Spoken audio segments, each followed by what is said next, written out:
ওকে ওকে বোধহয় যে দূরত্ব থেকে গুলি করা হয়েছিল সেটা 22 গজেরও কম ছিল। না, কত সাহস করে দাঁড়িয়েছিল সে। আমাদের ব্যাটসম্যানরা কিন্তু 22 গজের দূরত্বেই থাকবে, কিন্তু আবু সাঈদ তার চেয়ে কম ডিস্টেন্সে ছিল এবং সেটা প্রথম গুলি খাওয়ার পরে কিন্তু পড়ে যায়নি, দাঁড়িয়েছিল কিন্তু, সো দমে যায়নি। কিন্তু আমার মানে ওই সাহসটা দেখাতে হবে আমাদেরকে। ওরা যা করে দেখিয়েছে ওটা যদি অনুপ্রেরণা না দিতে পারে তাহলে আর কি। আমার মানে সেখান থেকে অনেক অনুপ্রেরণা নেওয়ার আছে আমাদের ক্রিকেটারদের, এবং ওটা যদি নিতে পারে আমার মানে ওরাও দাঁড়াতে পারবে। মাঠের বাইরের ব্যাগেজ নিয়েও মাঠের ভেতর ঢোকে না, সেটা যদি করতে পারে আমি আশা করি যে ভালো খেলতে পারবে। আসলে কতটা মানে স্ট্রাগল করতে পারে পাকিস্তানের বিপক্ষে 2টা টেস্টে? আমি অলরেডি 1-2জনকে বলেছি, একটা এক্সাম্পল দিয়েছি, কিন্তু আবু সাঈদের এক্সাম্পলটা, রংপুরের আবু সাঈদের এক্সাম্পলটা, যে ওকে ওকে বোধহয় যে দূরত্ব থেকে গুলি করা হয়েছিল সেটা 22 গজেরও কম ছিল। না, কত সাহস করে দাঁড়িয়েছিল সে। আমাদের ব্যাটসম্যানরা কিন্তু 22 গজের দূরত্বেই থাকবে, কিন্তু আবু সাঈদ তার চেয়ে কম ডিস্টেন্সে ছিল এবং সেটা প্রথম গুলি খাওয়ার পরে কিন্তু পড়ে যায়নি, দাঁড়িয়েছিল কিন্তু, সো দমে যায়নি। কিন্তু আমার মানে ওই সাহসটা দেখাতে হবে আমাদেরকে, বিশ্বাসটা রাখতে হবে যে না, আমি উঠে দাঁড়াতে পারি। ওই বিশ্বাসটা রাখতে হবে, ওই সাহসটা দেখাতে হবে। ওই জায়গাটায় আমরা বললাম না, আমাদের কালচারটা আমাদেরকে দুর্বল করে ফেলেছে, আমাদের ক্রিকেট কালচারটা আমাদেরকে দুর্বল করে ফেলেছে। সো সারভাইভ করতে চাইলে দাঁড়াতে হবে, কিন্তু ওই সাহসটা দেখাতে হবে। It's not always about technique, ভালো টেকনিকই যথেষ্ট না, ওই সাহসটা খুব জরুরি। কিন্তু সো আবু সাঈদ এবং মুগ্ধর কথা যদি বলি, নিয়াজের কথা যদি বলি, ইয়ামিনের কথা যদি বলি, এবং আরও অনেকেই, ওরা যা করে দেখিয়েছে ওটা যদি অনুপ্রেরণা না দিতে পারে তাহলে আর কি। আমার মানে সেখান থেকে অনেক অনুপ্রেরণা নেওয়ার আছে আমাদের ক্রিকেটারদের, এবং ওটা যদি নিতে পারে আমার মানে ওরাও দাঁড়াতে পারবে। সেটাই, আসলে এখান থেকে অনেক অনুপ্রেরণা নেওয়ার আছে। দাঁড়াতে হলে আসলে পাকিস্তানের বিপক্ষে হতে যাচ্ছে।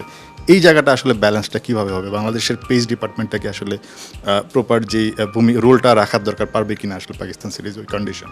না, যে যার যার স্ট্রেংথের উপরে ভরসা করেই খেলতে চাইবে।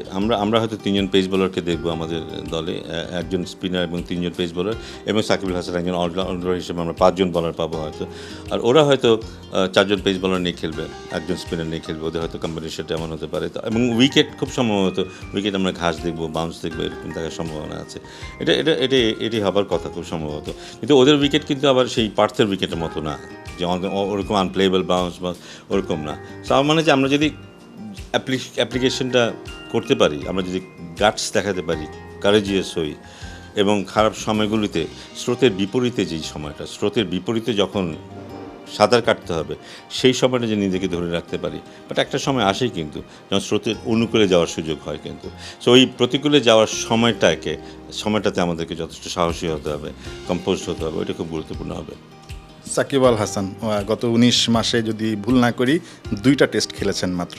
তিনি টেস্টে ফিরেছেন, এখন থেকে তিনি সবগুলো টেস্ট খেলবেন এরকম একটা কথাও বলেছেন। বা সাম্প্রতিক সময় তার যে অবস্থা যাচ্ছে মানসিক এবং একই সঙ্গে তার খেলার জগতের যে সময়টা যাচ্ছে খুব একটা ভালো যাচ্ছে না আসলে।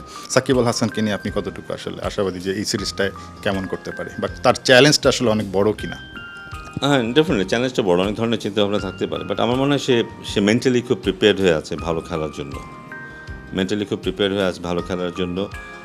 টেস্ট ম্যাচে ও ভালো খেলতে চায়, রান করতে চায় এবং উইকেট নিতে চায়। সামনে যতগুলো টেস্ট আছে ও খেলতে চায়। বিপক্ষে তিনি সবচেয়ে বেস্ট পারফর্মার আসলে ব্যাট হাতে, 500+ রান। অ্যাভারেজও দেখলাম যে পাকিস্তান 60+ একটা average, which is really good.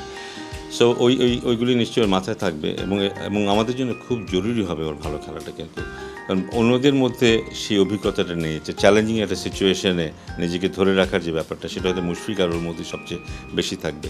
So it's important যে শুধু ওর নিজস্ব ইয়ের জন্য না, দলের জন্য ওর ভালো খেলাটা খুব জরুরি হবে, বিশেষ করে ব্যাটিংয়েও যদি বড় স্কোর করতে পারে সেটা বাংলাদেশের জন্য খুব কাজে আসবে। তো আশা করব ভালো খেলবে, এবং আশা করব মাঠের ভেতরে যখন যাবে, যেটা সাধারণত হয়, মাঠের বাইরের ব্যাগেজ নিয়েও মাঠের ভেতরে ঢোকে না, সেটা যদি করতে পারে আমি আশা করি যে ভালো খেলতে পারবে।